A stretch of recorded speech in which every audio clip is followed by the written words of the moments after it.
Hello viewers, welcome to my channel. मैं आपका host, आपका दोस्त यूसुफ सगीर हाजिर हूँ एक नई वीडियो लेकर। आज की इस वीडियो में बात करेंगे कि टर्की ने सीधा सीधा इसराइल को धमकी दे दिया है कि अगर ज़रूरत पड़े तो वो इसराइल का एयरक्राफ्ट हवा में ही ध्वस्त कर देंगे, तबाह कर देंगे। वहीं साथ साथ आपको बता दें कि सीरिया में एचटीएस के लीडर अल जुलानी का भी कल बयान आया है। उन्होंने भी इसराइल के बारे में क्या कहा, इस बारे में भी विस्तार से बात करेंगे। साथ साथ बात करेंगे कि कल बहुत दिनों के बाद अल कासम ब्रिगेड के अबू उबैदा की तरफ से भी कुछ बयान आया, उनके बारे में भी बात करेंगे। साथ साथ कल लेबनान के हिजबुल्लाह के भी लीडर नईम कासिम की तरफ से भी कुछ बयान आया, उनके बारे में भी विस्तार से बात करेंगे। और साथ साथ बहुत सारी खबरें सभी को बारे में विस्तार से बात करेंगे, लेकिन उससे पहले आप लोगों से गुजारिश है कि आप लोग प्लीज मेरे चैनल को सब्सक्राइब कर दीजिए, वीडियो को लाइक कर दीजिए। तो पहली खबर मैं आपको सीरिया के बारे में बताना चाहूंगा। जब से बशर उल असद का तख्ता पलट हुआ है और एचटीएस ने कमान संभाला है सीरिया का, उसके बाद फर्स्ट टाइम एचटीएस के लीडर अल जुलानी, अहमद अल शरा अल जुलानी, उनका बयान आया है जिसमें उन्होंने साफ तौर से ये क्लियर किया है कि वो किसी भी हाल में इसराइल के साथ कोई भिड़ना नहीं चाहते, वो कोई भी कॉन्फ्लिक्ट इसराइल के साथ नहीं करना चाहते। आपको बता दें कि पूरे दुनिया का नजर अल जुलानी का इसी स्टेटमेंट पर था कि वो जानना चाहते थे कि लगातार इसराइल सीरिया के अंदर घुसकर हवाई हमला कर रहा है, बमबारी कर रहा है, उसके बावजूद एचटीएस चुप है। अगर एचटीएस ने कुछ कहा तो क्या कहेगा, क्या से वो रिएक्ट करेगा इसराइली हवाई हमला, इसराइली बमबारी का। तो खैर उसके बाद कल ये चुप्पी तोड़ते हुए अल जुलानी ने साफ तौर से क्लियर कर दिया कि वो इसराइल के साथ किसी भी कॉन्फ्लिक्ट में नहीं पड़ना चाहते। वहीं आपको बता दें कि अल जुलानी के इस बयान के बाद इजरायली ऑक्यूपेशन फोर्सेज यानी इजरायली फोर्सेज ने 61 मरतबा हमला किया है सीरिया के टेरिटरी पे। जी हाँ, 5 घंटा के अंदर 60 से ज्यादा मरतबा हवाई हमला किया गया है इजरायली एयरफोर्सेस द्वारा।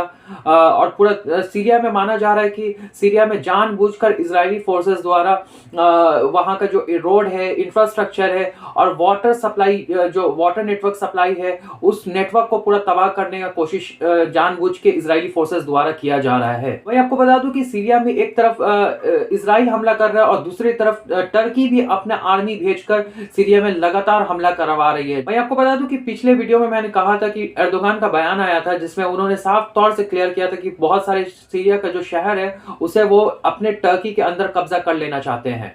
इसी रीजन के वजह से लगातार टर्की सीरिया के ऊपर लगातार हमला किया जा रहा है। और साथ साथ एक और रीजन, जो मेन रीजन माना जाता है कि टर्की चाहता है कि वो कुर्दिश आर्मी को पूरा जड़ से खत्म कर दे, इस वजह से भी ज्यादा हमला टर्की की तरफ से भी किया जा रहा है। आपको बता दें टर्की लगातार एसएनए यानी सीरियन नेशनल आर्मी और एचटीएस हयात तहरीक अल शाम दोनों को सपोर्ट करते हुए आया है और चाहता है कि इन दोनों के हाथों ही Kurdish government, Kurdish forces, Kurdish rebel का खात्मा हो जाए। वही कुर्दिश फोर्सेस जो है अब वो इजराइल का मदद मांगे। जी हाँ, वो डायरेक्टली इजराइल का मदद मांग रहा है। आपको बता दूं कुर्दिश फोर्सेस को पहले अमेरिका सपोर्ट करता था और अभी भी अमेरिका सपोर्ट कर रहा है, लेकिन अब वो इजराइल से भी डायरेक्ट मदद मांग रहा है। और वही साथ साथ आपको बहुत इंपॉर्टेंट चीज बताने जा रहा हूँ कि अब जाके टर्की और इसराइल में भी टेंशन बढ़ गया है। जी हाँ, एक तरफ टर्की ने साफ तौर से इसराइल को धमकी, अगर वो कुर्दिश फोर्सेस का सपोर्ट करके टर्की के बागी ग्रुप के ऊपर अगर हमला करता है, जवाबी कार्रवाई में टर्की भी direct Israeli aircraft, Israeli forces का कोई भी हथियार हो सीरिया के टेरिटरी में वो तबाह कर देंगे। साथ साथ जमीनी अगर कार्रवाई किया जाता है इजरायली फोर्सेस द्वारा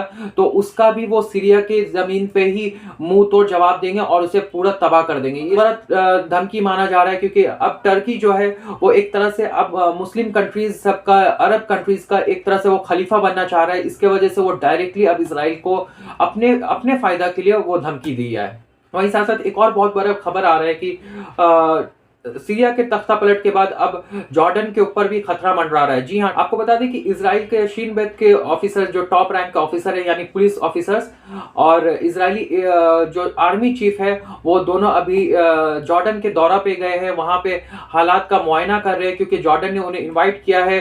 और साथ साथ जॉर्डन ऑफिशियल्स ने इजरायली काउंटर पार्ट को बताया है कि उनके देश में भी तख्ता पलट होने का चांसेस बढ़ चुका है क्योंकि अब ईरान जॉर्डन में अपने बागी भेजकर तख्ता पलट करवाना चाह रहे हैं। जी हाँ, आप जैसा कि जानते हैं सीरिया में टर्की, इजराइल और अमेरिका की मदद से बागी ग्रुप ने असद का तख्ता पलट कर दिया और साथ साथ उसके बाद खबर ये भी आया कि अब जाके इराक में भी तख्ता पलट होने का चांसेस हो सकता है, क्योंकि 11,000 टेररिस्ट जो है वो मिडिल ईस्ट में घूम रहे हैं और वो किसी वक्त भी इराक के ऊपर हमला कर सकते हैं और तख्ता पलट कर सकते हैं। लेकिन इसी दौरान खबर ये भी है कि ईरान भी अब एक बागी ग्रुप भेज के जॉर्डन के खिलाफ तख्ता पलट कराना चाहता है, क्योंकि जॉर्डन को अगर तख्ता पलट कर दिया और उसे अपना प्रॉक्सी बना लिया तो उससे वो लेबनान, हमास, गजा इन सभी से डायरेक्ट कनेक्ट कर सकता है। क्योंकि जो उनका पहला जो रास्ता था सीरिया वाला, वो एसटीएस के आने की वजह से अब शायद बंद हो गया है।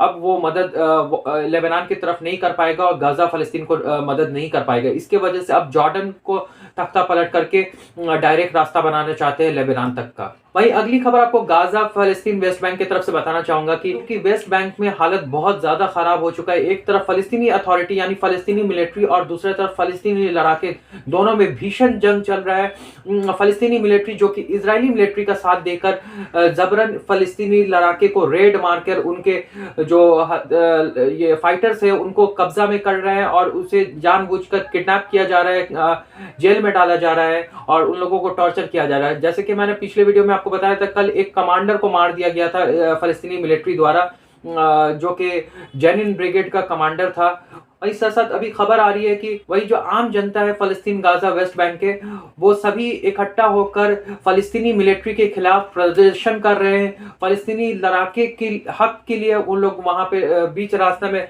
निकल के बहुत ज्यादा विरोध प्रदर्शन कर रहे हैं। वहीं आपको इसमें एक और अपडेट दे दूं कि ये जो विरोध प्रदर्शन हो रहा था उसी दौरान फलस्तीनी अथॉरिटी ने भीड़ को खदेड़ने के लिए गोली चलाया, जिसमें एक बच्चा है, आप फोटो देख सकते हैं स्क्रीन पे। ये बच्चे को गोली लगने की वजह से इसकी मारे जाने की खबर आई है।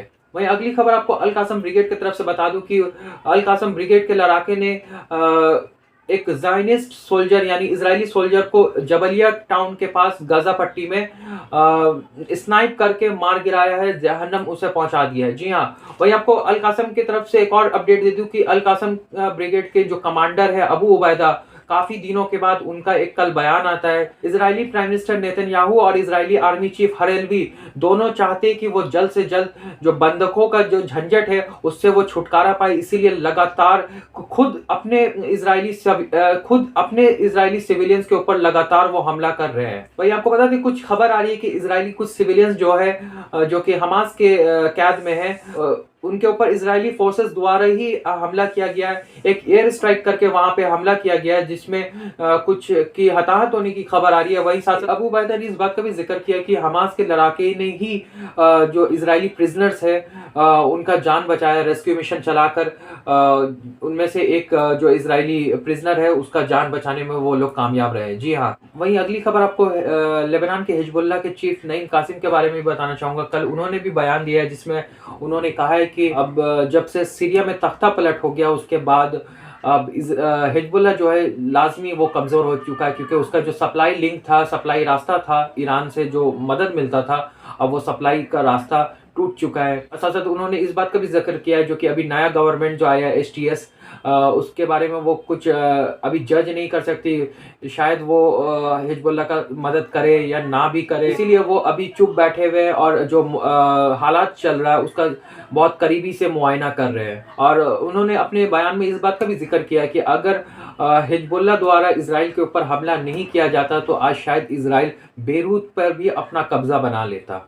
और साथ साथ उन्होंने इस बात का भी जिक्र किया कि हमने सीरिया वाला जो सप्लाई लिंक था वो तो खो दिया है, लेकिन कोई बात नहीं, आगे चलकर हम लोग दूसरे रास्ता का भी इंतज़ाम कर रहे हैं, शायद बहुत जल्द वो रास्ता मिल जाए और फिर से हम लोग जो अपने मकसद में है वो पूरा कामयाब हो जाएंगे। और साथ साथ उन्होंने इस बात का भी आश्वासन दिया कि जो कुछ भी अभी सीरिया में जो हुआ है वो लेबनान में नहीं होगा। इसके वजह से वो लोग पूरे चौकन्ना है और हर एक जो गतिविधि है उसे वो बहुत करीबी से फॉलो कर रहे हैं कि कोई भी ऐसा एंटी सोशल काम वो लेबनान में ना होने दे। तो खैर ये थी अभी तक की कुछ लेटेस्ट न्यूज़। ऐसी लेटेस्ट न्यूज़ के लिए आप हमारे साथ बने रहें। Thank you so much for watching this video. Bye.